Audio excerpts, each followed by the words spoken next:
Welcome guys to this Binyan overview.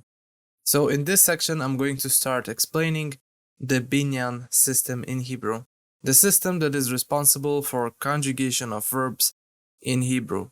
I'm going to give you my insights and I'm going to illustrate to you the best way to understand the Binyan system, Hebrew verbs, and the Hebrew root system and how it's being represented in the Binyan system.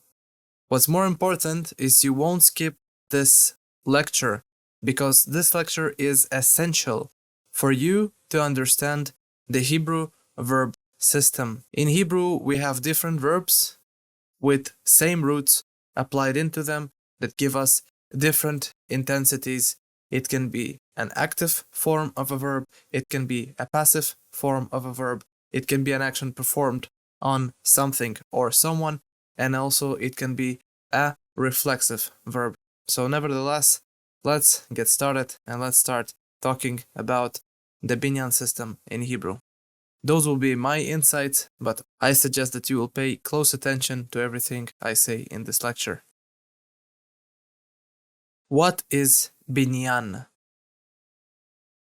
So Binyan is the system that is responsible for the conjugation of Hebrew verbs. The word Binyan means a building in Hebrew. There are 7 Binyanim. There are active, passive, and reflexive verbs with different intensities. And we're going to cover obviously each one of them and see what each one of them represents. Each Binyan will play a role of a template of how each verb will be conjugated. So this is the Binyan system on a tip of a spoon.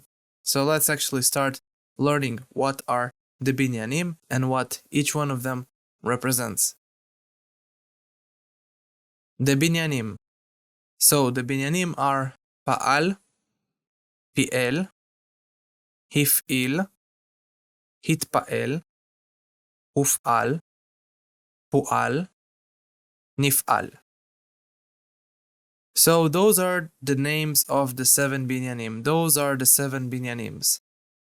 Paal, piel, and hifil are templates of active verbs, while hufal, pual, and nifal are templates of passive verbs.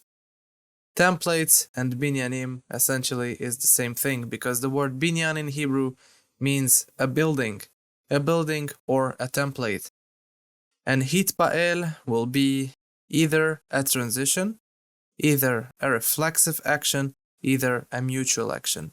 So therefore those are the binyans, and if we look at the order that I wrote the binyanim, we will also see that hifil, hitpael, hufal. So we see that hufal is corresponding to hifil. So hufal will be the passive of hifil, pual will be the passive of piel, and nifal will be the passive of paal. But so far we're not going to dive into details about hufal and pual, the passive binyanim, because we're going to be focusing more on paal, piel, hifil, hitpael, and nifal. The reason that we're not going to focus in this lecture on hufal and pual, for the simple reason that hufal and pual, they don't have an infinitive. So we're going to dive deeper into the explanation of paal, piel, hifil, hitpael, and nifal. Also, something to keep in mind is that nifal will not always be passive. It will be in some cases corresponding to paal, opposite to paal, but not always. So now let's see what each binyan represents. Let's take them one by one, starting from binyan paal. So what is binyan paal? Binyan paal is a simple action, always active. Alone, nobody is involved. So let's see what examples, what verbs are paal verbs. I can tell you that most verbs that we learned so far are paal verbs. For example, the verb lilmod, the verb to learn or to study. So if we take the verb lilmod as a concept, it is a very simple action because it is a very individual thing to learn or to study something. La'avod, a verb that we are also familiar with, the verb to work in Hebrew. So also this is an individual action performed by someone. We don't apply this action to anybody. We are just doing that by ourselves. לרצות is to want. So לרצות is something that is also very individual, that a person does. לנוח, to rest, also an individual action that a person performs without anybody, without coercing or applying that action to anybody. לעשות, to do, also an action that is very individual. לאכול, to eat. ללבוש, to wear. לחזור, to come back. לכתוב, to write. So all of those are very simple actions that a person can do by himself without involving anybody in his action. The next binyan that we're going to talk about is binyan piel. So now let's see what binyan piel represents. Binyan piel is active, more intense than paal, casual, and has a not strong or laid-back influence or interaction with another subject. Therefore, let's talk about the concept of intensity. So it is more intense than paal. So therefore, we remember that paal is a simple action. Let's see what do I mean by more intense or more casual. And also, let's take the concept of having a not too strong or laid-back influence interaction with another subject. The first one will be lelamed. So we remember that lilmod is to study or to learn, while lelamed, which has the same root, is to teach. So we're going to talk a little bit later about the concept of root, of shoresh in Hebrew. But the thing is that we actually took the same root and applied it to a different binyan. So there it was to study, a very individual action that a person performs, while lelamed is to teach someone it. And if we're talking about the concept of skills, of a more intense action than paal, because in order to teach, you need to be a professional in a particular field to be able to teach it. So therefore, you need to have a certain amount of skills to be able to teach something, to be able to be a teacher. And this is an action of interaction with your students, because this is an action you are influencing your students to study. You're teaching them something, they're learning. So I will also call that not coercive, laid back, because a student does not have to study with this teacher and the teacher does not have to teach. Well, obviously everything that I say, you should take as a concept. Don't take this concept of the Binyanim too philosophical. If you'll get too philosophical, you won't understand it. Take it as I explain it. The next verb is the verb ledaber, a verb that we are also familiar with. Ledaber is to speak. So now let's talk about the intensity of the verb ledaber. It is not a simple action because ledaber is also to speak a language. Ledaber Ivrit, Anglit, Tzarfatit, Rusit. So you need to have a certain amount of skills to be able to speak a language. Either you learn it for a while or you were born in a particular country and this is your native tongue. So not everyone can speak the same language. So this is why ledaber will be a little bit more intense than paal in that sense. Let's talk about the concept of being casual. So ledaber is to talk to someone, to talk about something. So indirectly, you're influencing a person when you're talking to him or talking about someone. And also, it is a very casual thing to speak to someone, to talk with someone. Leshalem. Leshalem is to pay. So leshalem is to pay to someone for something, for a particular service or product. I'm not just paying myself, this is an action that I need to interact with another subject. So this is why leshalem will fall under piel. Levakesh, to request or to ask for something. So also when I'm requesting or when I'm asking something, I'm interacting one way or another with another subject because I'm asking someone to do something for me. So this is why it will fall under piel, because I'm already in an interaction with another person. I'm in and not a coercive manner influencing that person with a laid-back interaction.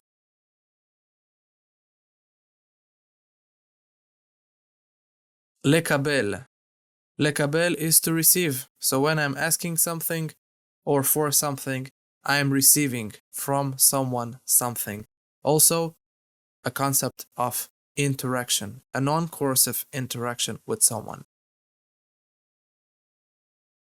So the next binyan is binyan hifil. I would call hifil the mother or the father of active binyanim because it will be the most intense and the most coercive by its influence on other subject from all other binyanim like piel and paal. So first of all, hifil is active. Often 2 or more people are involved. It is more intense than piel. Well, I can also call hifil verbs as parental actions or process-related verbs. And hifil has a stronger or coercive influence. So those verbs that can be parental actions like feeding or dressing up someone or returning something to someone, or process-related verbs like to begin, to stop, or to continue, has a stronger or coercive influence. So usually those will be verbs that I'm feeding my child, I'm feeding my dog, because those can do that by themselves. So this is why hifil will be a coercive or a stronger influencing action. Let's see some examples. Lehalbish. So we remember that lilbosh in paal is to wear. A simple action of wearing something, to wear a shirt, to wear pants, or whatever. Lehalbish is to dress someone up. So it means that I'm dressing up my child because if my child is a toddler or he's a baby, he won't be able to dress up himself. So this is a parental action I perform on him. This is an action I perform on him. This is an action I perform on my child. It has the same root, lilbosh and lehalbish. They have the same root, the same idea. We're going to talk about roots a little bit later. But lehalbish is an action I perform on someone else. I'm dressing someone. Another good example is leha'achil. We remember that le'echol is to eat. It's a simple action I perform with myself. Leha'achil, on the other hand, is to feed. So it has the same root, the same idea, but it is an action I perform on someone else. So those also, it is a parental action. Maybe I am feeding my dog, or maybe I am feeding my child. So this is where the concept of binyanim becomes very, very important to understand when you're starting to learn real Hebrew grammar.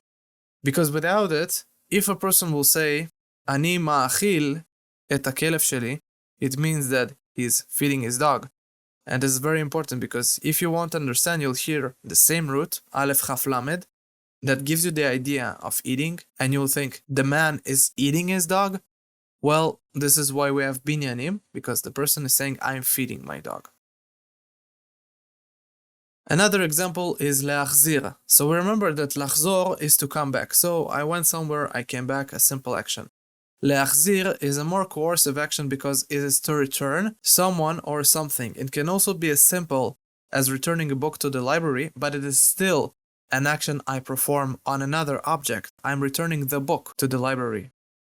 I mean, I'm coming back, but to return something or someone is leachzir. I can also return my child from the kindergarten or from school.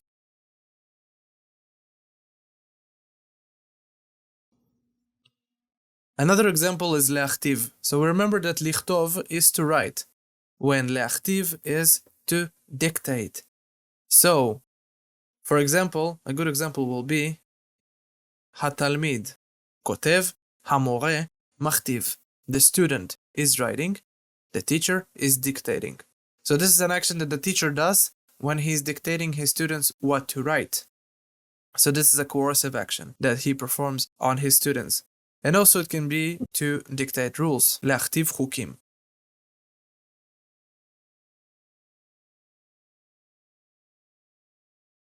Next example is leatchil. So leatchil actually will be a process-related verb, and as we know, process-related verbs will be under hifil. So it is to begin a certain process. Another example is the verb leamshich, because the verb leamshich is the verb to continue. This is also a process-related verb. And another process-related verb, the verb lehafsik, because lehafsik is to stop. And I'm not talking about the action of to stop on a stoplight, because this one will be la'atzor, a paal verb. Simple action I perform. Lehafsik is to stop a process. Lehasbir is to explain. We're coming back to the verbs that in their concept are more coercive, because to explain someone in order for him to understand. So this is why lehasbir will fall under hifil. The next binyan is hitpael. Hitpael is a reflexive action, a transitional action, or a mutual action with two or more people involved. So hitpael, by its reflexiveness, will be an action I perform on myself. A transitional action can be transition from one state to another. A mutual action can be like hugging or kissing each other or corresponding with each other, writing text messages to each other. So this will be the concept of hitpael. And now let's see some examples. So remember that the verb lilbosh is the verb to wear, like to wear a shirt, a clothing item. Paal, simple action. Lehalbish, to dress someone up. So this is a more coercive action I perform on someone, a parental action, hifil. When lehitlabesh is a reflexive action, because it will be to dress up. It has the same root, lamed bet shin, to dress up. So now I'm in my pajama and I'm naked and I need to get dressed completely. So lehitlabesh can be either to dress up or to get dressed. Another example is lehitkalech. Lehitkalech in Hebrew is to shower. So also it is a reflexive action I perform on myself because I am showering. And also it is a transition from being dirty into becoming clean. This is why I'm showering. Lehitkalech. After I took a shower, I need to lehityabesh, because lehityabesh is to get dry. So because I'm wet, I need to transition myself from being wet to being dry, lehityabesh, and also it is a reflexive action I perform on myself. Lehitkabel, we remember that lekabel is to receive, when lehitkabel is to be accepted or received. So for example, lehitkabel la'avoda means to be accepted to a particular job. Next one is the verb lehitkatev. Lehitkatev is to correspond. So remember that lichtov is to write. Leachtiv is to dictate. And lehitkatev is to correspond. Lehishtamesh is the verb to use. So there will be some verbs that won't really fit into the concept of the binyan itself. So this is where you need to be aware that some verbs will be in a particular binyan and they will be conjugated according to the concept of the binyan, and you simply need to know that there will be some verbs that don't have anything to do with the concept of the binyan itself, but they will still be there. So this is something you need to be aware of. Next binyan is binyan nifal. Binyan nifal is passive. It is opposite to binyan paal. Something very important, verbs of that binyan are not always passive. So now let's see a few examples. So now I'm going actually to give you some examples that will be actually in the form of third person singular masculine in the past tense, just to illustrate the concept of binyan nifal itself. Because usually when something was taught, we'll actually use the third person form of that binyan. So remember that lilmod is to study. When nilmad, it means that something was taught.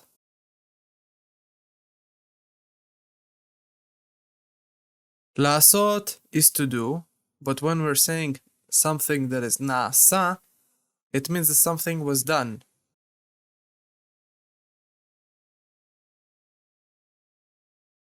Remember that lilbosh is to wear. When something nilbash, it means that something was worn.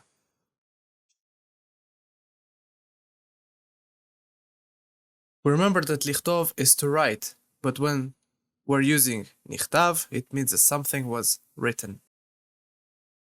Lehishaer, and in its third person singular masculine form in the past tense, will be the conjugation nish'ar, means to stay. He stayed. So this is actually a verb that is active. And this is where we need to be really careful, because some verbs of binyan nifal will be active verbs, like the verb lehishaer. Another good example will be the verb lehikanes. In its third person singular masculine form, it's nichnas. The verb lehikanes is to enter. Nichnas is he entered. Leipared, in its third person singular masculine form, is nifrad, is to break up. Nifrad is he broke up. That's it for this lecture, guys. I'm going to see you guys in the next one.